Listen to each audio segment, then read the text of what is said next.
Hi everyone, it's David Reinhardt and this is your home and garden tip of the day. Today's video is not as much of a tip video, but a beware video. I'm going to talk about the difference between the pokeberry and the elderberry. I wanted to do a video on the pokeberry because now that it's midsummer, the berries are starting to ripen. The pokeberry is sometimes confused with the elderberry because the berries are so similar. Now, I wanted to let you know to be cautious with the pokeberry because they're actually poisonous. In fact, most of the plant, all of the plant, is poisonous, can be toxic if eaten. So if you have children especially, and you have pokeberries growing around your property, go ahead and pull them up and get rid of them. Now, I do know that pokeberries can be cooked. The newer leaves can be cooked, but there's a very specific way of cooking pokeberry.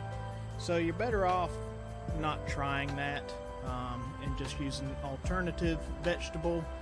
But the berries, I mean, they're really actually kind of pretty to look at, and the birds like them too. So oftentimes in the summertime, when you have purple bird poop on your windshield, they've probably been eating pokeberries.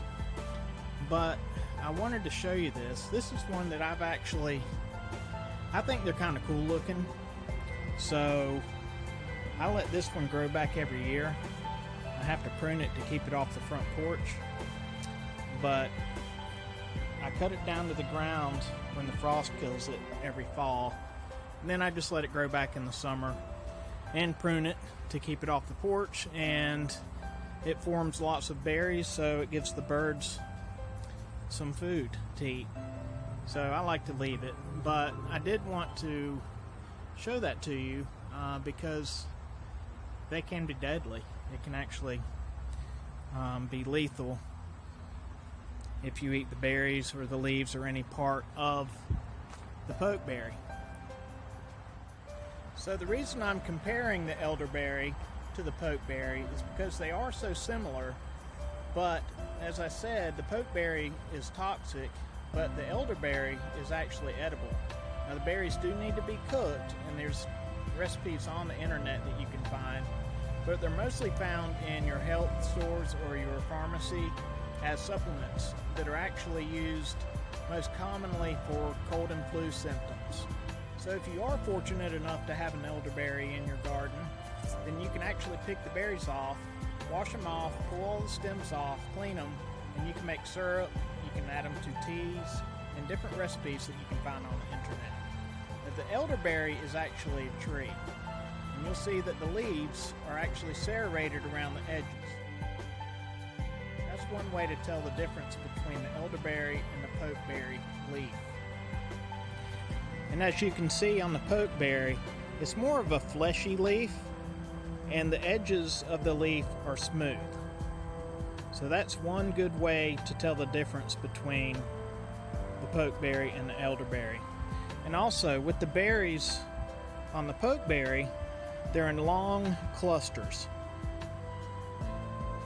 as you can see, and these aren't ripened yet. There are a few that are starting to ripen here, and as soon as they ripen, the birds get to them and they eat them up pretty quick.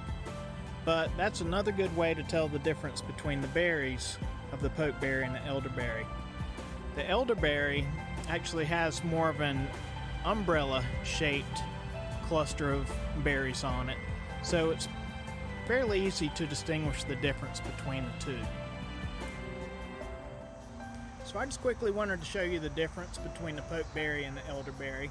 So if you do see a pokeberry in your garden or in the woods, you'll know not to eat those berries. But if you do find an elderberry, then you can certainly pick those berries and cook them, or you can get a supplement from your local pharmacy. And it'd be a good idea too, if you have children, educate your children on what the pokeberry looks like. Show them the berries and the leaves and let them know what the difference between a pokeberry and an elderberry is. Thank you for watching my video, and I'll talk to you soon.